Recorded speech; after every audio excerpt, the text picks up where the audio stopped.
grand leader de la cause socialiste. Le camarade Kim Jong-il a lutté farouchement pour la construction d'une nation socialiste et pour le développement des idées du Juche. Le général Kim Jong-il, par ses idées, et par sa combativité, a contribué à la lutte internationale contre l'impérialisme et pour la paix dans le monde.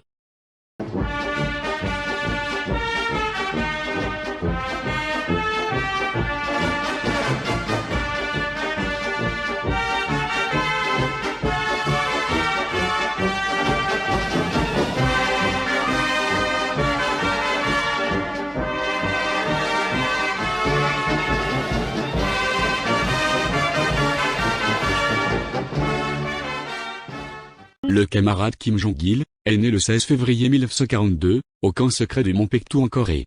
La Corée est alors sous l'occupation japonaise, et le monde en pleine guerre mondiale. Kim Jong-il est le fils du révolutionnaire Kim Il-sung, et de Kim Jong-suk, héroïne de la résistance anti-japonaise. Après la libération, le camarade Kim Jong-il commence ses études de 1950 à 1960 du primaire au secondaire. Surdoué, il entre ensuite à l'université Kim Il-sung jusqu'en 1964. Marxiste, et attaché au combat révolutionnaire, Kim Jong-il adhère au Parti du Travail de Corée le 22 juillet 1961. Au sein du parti, il travaille et milite pour un parti de classe. De juin 1964 à septembre 1973, le camarade Kim Jong-il prend des responsabilités au sein du parti. Il est d'abord nommé collaborateur, puis chef de section, chef adjoint de département, chef de département au comité central du Parti du Travail de Corée. Son travail pour le développement du socialisme est remarquable. Le camarade Kim Jong-il met en avant de nouvelles thèses sur le développement du socialisme coréen. Il rencontre des ouvriers, des paysans, afin d'améliorer les conditions de travail dans sa section où il est élu. En 1972, le camarade Kim Jong-il est élu membre du comité central du parti, puis secrétaire du comité central du parti en 1973. Son ascension est fulgurante. Lors de la 8e session plénière du 5e comité central tenue en février 1974, Kim Jong-il est élu membre du comité politique du comité central du parti. Son courage et sa détermination de fonder une Corée souveraine et prospère, lui vaut d'être désigné comme successeur du président Kim Il-sung, à la tête du parti. En 1982, le camarade Kim Jong-il est élu député, il occupera 5 mandats de député à l'Assemblée populaire suprême, de la République populaire démocratique de Corée. Mandat qu'il exercera jusqu'en mars 2009. Le camarade Kim Jong-il est élu en 1990 premier vice-président du Comité de la Défense nationale, de la République populaire démocratique de Corée lors de la première session de la 9e législative de l'Assemblée populaire suprême coréenne. Le Comité de la Défense nationale est un organisme d'État qui gère la sécurité nationale et la défense du système socialiste Juche en Corée. En décembre 1991, le général Kim Jong-il est nommé commandant suprême de l'armée populaire de Corée. Avec le développement de l'armée populaire, Kim Jong-il s'est vu décerner en avril 1992, le titre de maréchal de la République populaire démocratique de Corée.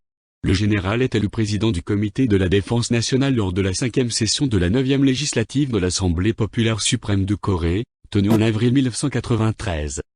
En décembre 1991, le général Kim Jong-il est nommé commandant suprême de l'armée populaire de Corée. Avec le développement de l'armée populaire, Kim Jong-il s'est vu décerner en avril 1992, le titre de maréchal de la République populaire démocratique de Corée.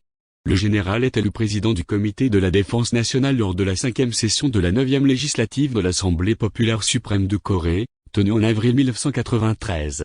En 1994, le décès du président Kim Il-sung met la Corée dans une immense tristesse. Le général Kim Jong-il décrète 3 ans de deuil national. En 1997, Kim Jong-il prend la tête du parti, où il est élu secrétaire général du Parti du Travail de Corée. Il est réélu secrétaire général lors de la 3e conférence du Parti du Travail de Corée en septembre 2010. En 1998 puis en 2009, le général Kim Jong-il est réélu président du Comité de la Défense nationale de Corée. Dès la fin des années 90, le général Kim Jong-il développe la politique de Songun.